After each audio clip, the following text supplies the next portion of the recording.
আসসালামু আলাইকুম। Welcome to tech world.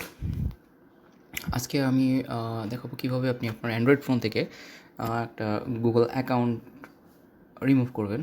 যেমন আমাদের জিমেইল অ্যাকাউন্ট ওখানে লগ ইন করা থাকে, অনেক সময় অনেকগুলো 3টা 4টা প্রয়োজনের জন্য অ্যাড করা হয়, বাট এটা রিমুভ করার জন্য কোনো অপশন পাওয়া যায় না। তাহলে কীভাবে রিমুভ করতে হয় আমি চলুন দেখাই। ফার্স্টে এটা কয়েকটা উপায় আছে। যেমন একটা ওয়ে হচ্ছে আপনি ফার্স্টে চলে যান সেটিংসে। আপনার ফোনের সেটিংস থেকে এখানে যাবেন, গুগলে চলে যান, গুগলে ক্লিক করুন। দেখুন এখানে একটা লেখা আছে ম্যানেজ ইউর গুগল অ্যাকাউন্ট, এটাতে ক্লিক করুন।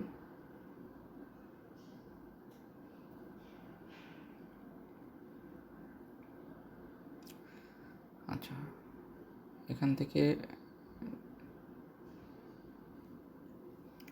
এই অ্যারোতে ক্লিক করলে দেখেন এখানে আরেকবার আছে manage account on this device, এটাতে ক্লিক করুন।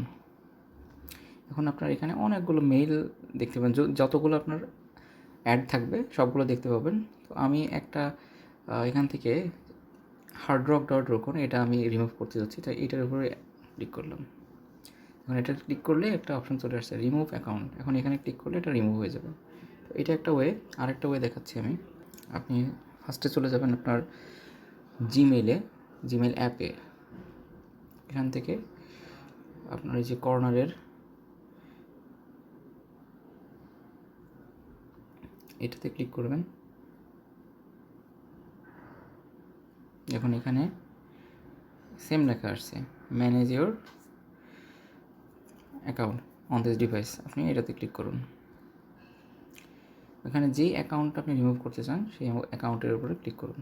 আমি hardrock.rokon এটা রিমুভ করতে যাচ্ছি, এখানে ক্লিক করলাম। এখন এখানে লেখা দিচ্ছে রিমুভ অ্যাকাউন্ট, আমি জাস্ট রিমুভ অ্যাকাউন্টে ক্লিক করে দিলাম। Remove the account will delete all of message contact and other data from this device. Just remove account click করলে এটা এখন রিমুভ হয়ে গেছে। দেখুন এখানে আমার আর এই অ্যাকাউন্টটা দেখা যাচ্ছে না। তো এভাবে আপনি আপনার অ্যান্ড্রয়েড ফোন থেকে আপনার জিমেইল অ্যাকাউন্ট রিমুভ করতে পারেন। ধন্যবাদ ভিডিওটি দেখার জন্য। আপনি যদি চ্যানেলে নতুন হয়ে থাকেন তাহলে অবশ্যই সাবস্ক্রাইব করতে ভুলবেন না, এবং ভিডিওটা ভালো লাগলে অবশ্যই লাইক এবং কমেন্ট করবেন। আসসালামু আলাইকুম।